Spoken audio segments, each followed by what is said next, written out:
Hey guys, it's Wang Tang with a weapons overview for the new game called Toxikk. Really awesome game, just came out on Steam, so I thought I'd do a weapons overview, having a ton of fun playing it, and I want everyone to try it out. Hoping to do some live gameplay of it in a little bit, but I want to talk about all the weapons first. That way, for the gameplay, I can just be talking about the gameplay itself and not the weapons I'm using. Currently, there are 7 weapons in the closed beta of Toxikk. Each of the 7 weapons in the game has 2 firing modes, a primary and a secondary firing mode, and there's no melee weapon currently in the game, which is a huge design flaw, in my opinion. It's actually terrible, but that's something we'll get into in the actual gameplay. So the first weapon we're going to look at is the Raven, which is simply just a pistol. It's semi-automatic, so your primary fire is just going to shoot 1 bullet. You have unlimited ammo, and none of these weapons need to be reloaded ever. The secondary firing mode, it shoots a 3-bullet burst. Afterwards, there's a cooldown period where you can neither fire the primary or the secondary mode of the weapon. After playing with this weapon for a brief period of time, it was obvious that the secondary fire mode is far superior to the primary firing mode in every aspect. It is far better to just use your 3-bullet burst instead of clicking every single time you see an enemy. The second weapon is the Bullcraft, which is a pump-action shotgun. As it sounds, it's a shotgun. Pretty straightforward. The primary firing mode is a single-shot, 6-pellet round that rips enemies to shreds. Absolutely awesome. Really, really effective gun. The secondary firing mode is a double pump action, meaning it's going to shoot 12 bullets, but it's going to cause you to have a small cooldown period where you cannot fire the weapon. Overall, this weapon is one of the most powerful in the game right now, next to the Cerberus. I have not personally found a clear distinction between the primary and the secondary firing mode for which one is better yet. Pretty much, I look at enemy, I shoot, they die. It's pretty simple. The next weapon is the Violator, which is an assault machine gun. As it sounds, you hold your primary fire, it shoots a fully automatic round. Really good, tears enemies to shreds. Pretty rare to find though. I honestly have not played with it much. The Stingray, which is another assault rifle, is far more common to find on the map. I don't have as much playtime with the Violator as I do some of the other weapons. The secondary fire is really cool. It's actually a grenade launcher attachment, which fires a grenade. It's arced, so it's a little weird to aim, but it does a ton of damage. Pretty much can one-shot people. Great if you're above them on a staircase and you kind of arc it down below and you can just wipe people out. Really awesome gun, just kind of hard to find and overshadowed by a lot of the other more powerful weapons right now. Up next, we're going to talk about the Stingray, which is the other fully automatic weapon in the game. It is described as an energy plasma projectile rifle, so pretty much an assault rifle that shoots little tiny blue balls, I guess. Pretty much, this weapon is just as good as the Violator. Similar damage. Because there's no damage numbers right now or hit markers, you don't exactly know what kind of damage it's doing, but it can tear enemies to shred if you get a nice big chunk of rapid fire. The secondary fire is actually really, really cool. It's a focused, like, instant one-shot sniper rifle laser. That was a poor description, but you click your secondary fire mode and it shoots this laser, this kind of supercharged laser that can headshot, and it's really good if you can kind of snipe someone. So this weapon's very versatile in that fact, where you can take out enemies from a really long range instead of just close up with the machine gun. Overall, this weapon is very common to find on the map. I mean, there's only one of them right now, and after you kind of realize where the weapons spawn, this one spawns a lot, it spawns fast.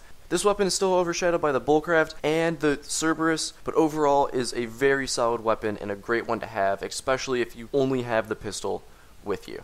Next is the Falcon, which is the sniper rifle. Its primary use is a sniper rifle. Single bolt action sniper. The secondary fire mode is the scope. There's 2 versions of the scope. Just how much you're zoomed in. You simply use the mouse wheel to move in and out of scope. Very good weapon. It can headshot. Headshot's instant kill. Otherwise, 2 body shots pretty much kill your target.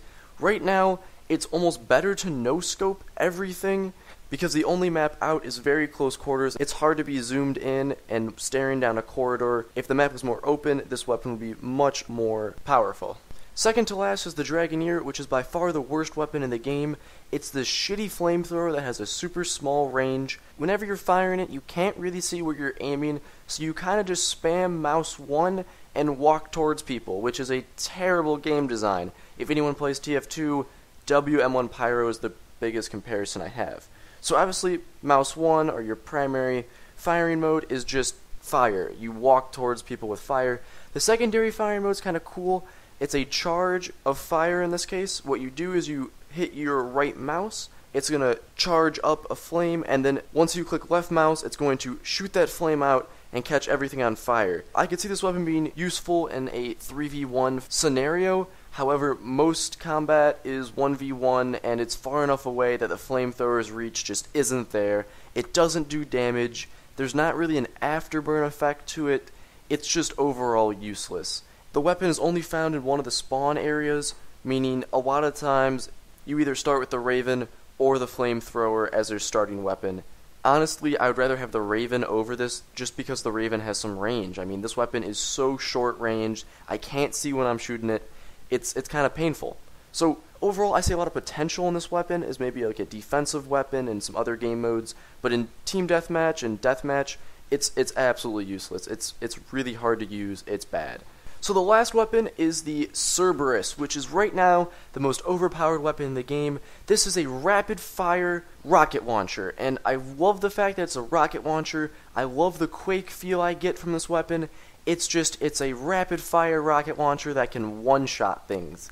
Direct hits one-shot, 2 kind of ground pounds or anything by the feet. I mean, it's gonna kill people. It's really deadly. You can fire it fast. There's just a lot of things wrong with this weapon. 1, the firing speed, 2, the damage. It's insane. So the primary firing mode is just unguided rockets. Now the fact that I said unguided probably means there's going to be guided, which you know is going to be bad. By holding secondary fire, you're just going to hold down that right click. You're going to hook up a auto tracking system, meaning your rockets are heat sensitive. They can track things. This is just unbelievable. Like, it takes away from the whole predicting Quake feel, and they kind of track. Now, just from playing the game, I didn't realize that that's what it was doing. I thought it was just a cool laser pointer. I actually had to go look it up on the Toxikk webpage to figure out that, oh, it's actually a guidance system. So I'm not sure if that's really implemented in the game, but personally, I haven't seen it. Overall, this weapon needs a nerf pretty badly, although I think in a more open environment, it's not going to be as powerful as the submachine guns and just machine guns in general. But because everything's so close, you can just shoot rockets at walls, you can easily get above people. Whenever you're shooting rockets, when you're above someone and they're below you, it's pretty much an instant win for you. I mean, the amount of triple kills, quadra kills is unbelievable, because you can just keep shooting these things, keep getting the ammo. It's way too common to find, and pretty much once you have this weapon, you're not going to die with it for a while, unless it's a like 3v1 and you get caught off guard by a lot of people. And normally, the only thing that can take this down is if someone with a shotgun comes up behind you and just blasts your balls off.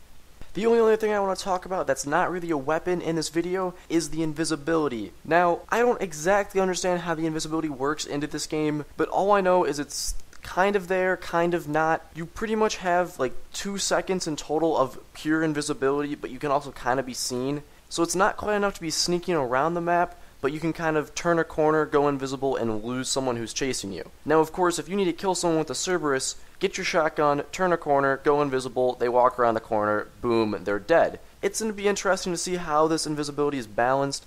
I can't really tell if I like it. Half the time I forget to use it. It's just one of those things. The other thing, now that I think of it, is a really, really, really cool feature. I mean, I'm in love with this. When you hit F, you fake a death, meaning you just flop on the ground. It is fantastic. So, I'm not exactly sure what the other person sees when you do this. If they actually get kill credit, you don't really see anything pop up on the screen like, you killed so-and-so. All you see is your body kind of flop and hit the ground, and a lot of times, enemy players will just kind of walk right over it and go on fighting someone else. Because again, these are big 3v1, 3v2, you know, these big confrontations where they don't have time to figure out if the person's actually dead or not. They're just going to move on or retreat to get health. So it's a really cool feature.